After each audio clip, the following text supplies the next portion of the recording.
Welcome back once again to howtocookgreatfood.com. If you haven't already, please click that button and subscribe to our channel. On the menu today, and as you can see here, I've just finished this. We've got some kind of Italian or Mediterranean, however you want to put it. We've got some pork and beans happening here, like a stew. I'm using black-eyed peas and broad beans today. I've got some beautifully lean pork in there, garlic, celery, lots of different dried herbs like basil, marjoram, oregano. You can use whatever you want.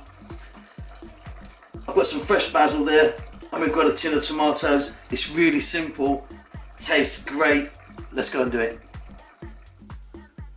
So let's get started. I've got some beautifully lean pork strips here, cut like a kind of goulash or a stir fry, if you know what I mean. There's a tiny little bit of fat on it, but not much at all. What we're going to do is get some herbs and spices and stuff on that and let it sit for a while. Let's start off with some salt. Obviously some black pepper.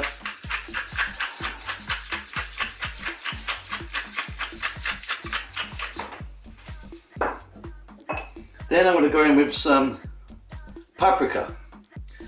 Now this paprika is a smoked paprika. Be careful with paprika because it comes in 3 types generally. Smoked, which is going to give that a lovely flavour. A sweet one or a hot one. The hot one's pretty much like a chili. Now we're going to go in with some sort of Italian type of dried herbs. So I've got a little bit of basil, a little touch of dried thyme,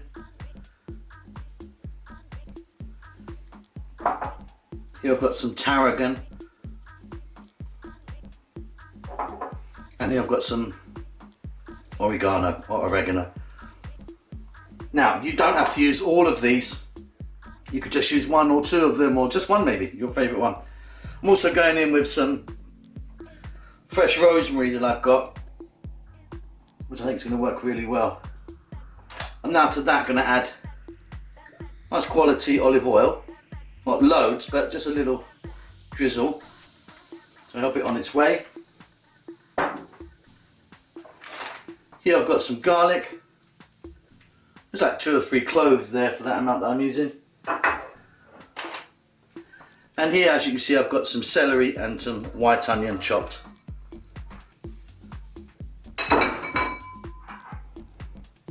Simply, let's give this a little mix. Now, what I like to do is leave this for about an hour. I like to cover this up, get this into my refrigerator and leave it for about an hour.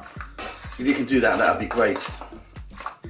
You can, if you want, just go straight in, but I like just to give it a little chance to get those flavours happening into our meat. So that's exactly what I'm going to do. I'm going to get that covered with some shrink wrap, cling film or plastic wrap, whatever you call it. I'm going to put that away for 1 hour in my refrigerator, then I'll be back. Okay, so here we go. There's our beautiful meat ready there. Now I've got a nice decent sized pot. I've got a little bit of oil in there, just a splash, you just don't want it to catch, but we have got some oil in there, don't forget that. So in this goes, all in.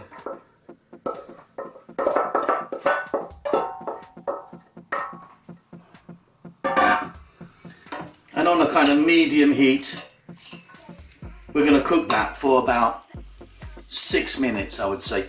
Stir it fairly often, keep the lid off, I'll be back then.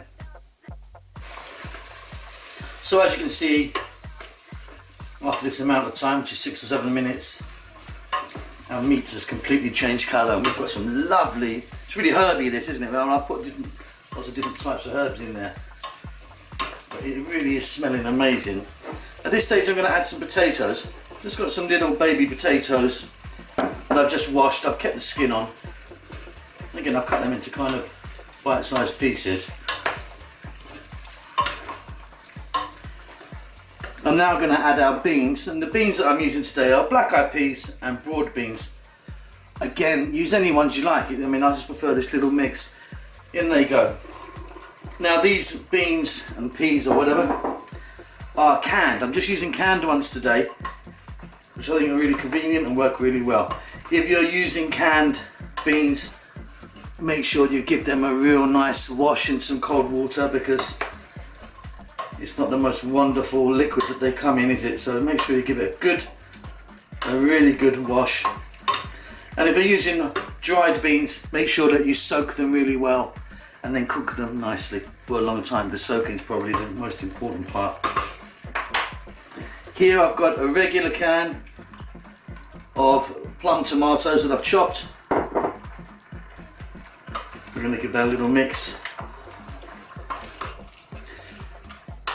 If you wanted, you could add a little splash of red wine maybe now, that might be good. I'm staying away from the alcohol on this one. Okay, now we're on a medium heat. I'm going to pop the lid on. We're going to cook that for about 20 to 30 minutes. Medium, just below medium maybe. Stir it every now and then. Okay, let's jump in now, take a look. As you can see, we've got a nice kind of stew happening now. Now what we're looking for here is just to get our potatoes cooked. So just get one of your potatoes and prod them. There you go, perfect. Now if you wanted, you could add some tomato puree to that, or paste. I'm not going to do that. That will kind of give it a kind of richer colour for sure, kind of more sort of a red colour. You could, if you want, also add maybe a little touch of chilli. That might be good. I'm going to finish this off with some fresh sweet basil. No need to even cut it, just straight in like that. Give that a mix. Off goes the heat. Check that for salt. That's going to be great for me, I know. We can lose these stalks here from the rosemary. And that is really beautiful. I'm going to serve that with some just crusty bread. Nice kind of wholemeal bread. And that is absolutely delicious. Really simple. Hope you enjoy that. Lots of love to you. See you soon.